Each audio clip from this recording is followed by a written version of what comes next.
তো বস, এখন আমরা কথা বলবো অঙ্কুশের আপকামিং ছবি, যেটা 9th জানুয়ারি আসছে। নাম হচ্ছে নারী চরিত্র বেজায় জটিল। এই ছবির ট্রেলার নিয়ে, যেটা আজকে কিছুক্ষণ আগে ড্রপ করা হয়েছে। আমি ট্রেলারটা না 3-4 বার দেখলাম, এবং খুব সত্যি কথা হচ্ছে, এই ছবিটার মধ্যে এরকম কিছু মাল মশলা আছে আমি এটা আশাই করিনি। তার কারণ ম্যাক্সিমাম কমেডি ছবির যেটা মূল উদ্দেশ্য হয় সেটা হচ্ছে অ্যাডাল্ট জোকস আমাকে প্রোভাইড করে হোক, বা ভুলভাল এক্সপ্রেশন দিয়ে হোক, মিম থেকে আমাদের কমেডির লাইন্স তুলে হোক, যাই করে হোক, অডিয়েন্সকে আমরা টেকেন ফর গ্রান্টেড নিচ্ছি। অডিয়েন্স বলদ, অডিয়েন্স দেখতে আসবেই এবং অডিয়েন্স হেসে বাড়ি চলে যাবে। এটা হয় প্রাইমারি উদ্দেশ্য। সেখানে এরকম একটা ছবির ক্ষেত্রে গল্পের মধ্যে এরকম একটা মেটেরিয়াল রয়েছে, আমি এটা সত্যি আশা করিনি। এখানে অঙ্কুশের যে ক্যারেক্টারটা, তার মহিলাদের প্রতি প্রচুর অবজেকশন, এবং সে একজন ইভেন্ট ম্যানেজার, বাট তার এই কাজ নিয়ে খুব বেশি উৎসাহ নেই।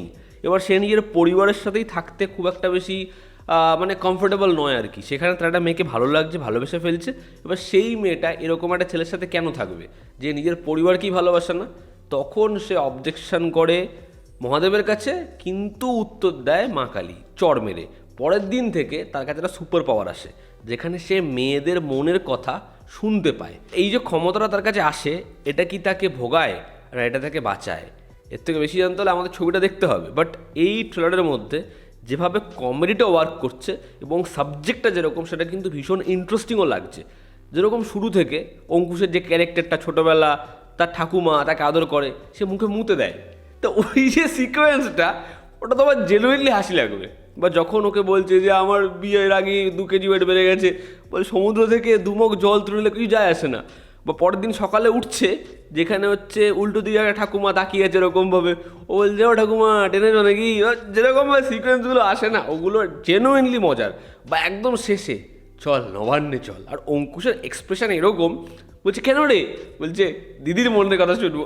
মানে ওই যে জায়গাটা, আমি বলতে আগামী কিছু দিনের মধ্যে কি লেভেলে মিমে পরিণত হবে দেখো। এই যে সিকোয়েন্সটা, ওটা হেভি মজার লেগেছে, আমার হেভি লেগেছে। এবং গোটা ট্রেলারের মধ্যে অঙ্কুশ যেরকম ধরনের কমেডি বা যেরকম ধরনের এক্সপ্রেশন প্রোভাইড করছে না, সেটা সত্যি হিলারিয়াস। অঙ্কুশকে হেভি লাগছে, ভীষণ মজাও প্রোভাইড করতে পারছে কমেডিটাকে। মানে এটা নিয়ে এর আগে অনেকে কথা বলেছে, নীরজ ভোড়া, অক্ষয় কুমার, প্রিয়দর্শন, অনেকে বলেছে, রাজপিলা দেব, যে কমেডি যারা করে তাদেরকে আমরা কখনো সিরিয়াস নিই না, বা তারা যে কত ভালো পারফরমেন্স দিচ্ছে এটা আমরা বোঝারও চেষ্টা করি না।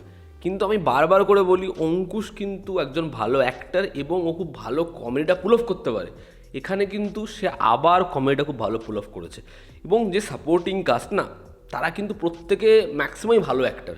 দেবরাজ হোক, সোহাগ সেন হোক, সোহিনী সেনগুপ্ত হোক, এরা জেনুইনলি ভালো অ্যাক্টার অ্যাক্ট্রেস। এবং ওয়েন্দ্রিলাকে দেখতে ভালো লাগছে এখানে। এর আগে ডান্ডা ডুডুং ডুডুং গানটা তো অলরেডি খুব হিট হয়ে গেছে।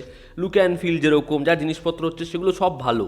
কিন্তু এই ট্রেলারটা, যেটা আমাদের ট্রেলার একদম সেকেন্ড হাফে প্রমিস করে, যে এই ছবিটার মধ্যে একটা কিন্তু সিরিয়াসনেসও থাকবে, একটা ইমোশনাল কনফ্লিক্টও থাকবে, যেখানে ও এই মনের কথা শুনতে শুনতে এমন একটা জিনিস জানতে পারছে, এবং সেখানে দুর্ঘটনা ঘটছে।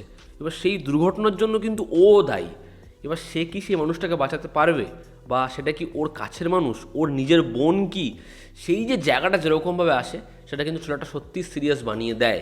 আবার ছেলেটাকে একদম সিরিয়াস নোটেই শেষ করেনি, আবার দিদির জোকটা লাস্টে এনে দিয়েছে। তো ওভারঅল এটা কমপ্লিটলি একটা ফ্যামিলি এন্টারটেইনার মনে হচ্ছে। আশা করছি ছবিটা খুব ভালো হবে। আমি ট্রেলারটা দেখে সত্যি কিন্তু স্যাটিসফাই। মানে হিন্দি ছবির ক্ষেত্রে, বাংলা ছবির ক্ষেত্রে একটা হার্ডকোর রোমকম, একটা কমেডি ছবির ক্ষেত্রে এরকম ধরনের সাবজেক্ট থাকে না। তো যেখানে বিষয়টা খুব ইন্টারেস্টিং লাগছে দেখার, জিনিসটা কীরকম বেরিয়ে আসে। আপাতত ট্রেলারটা আমার জন্য খুব ওয়ার্ক করেছে, খুব ভালো ট্রেলার। তোমরা যারা দেখেছো তোমাদের কি অপিনিয়ন জানিও। জনতা আমাদের পাশে আছে। আবার দেখা হচ্ছে, টেক কেয়ার।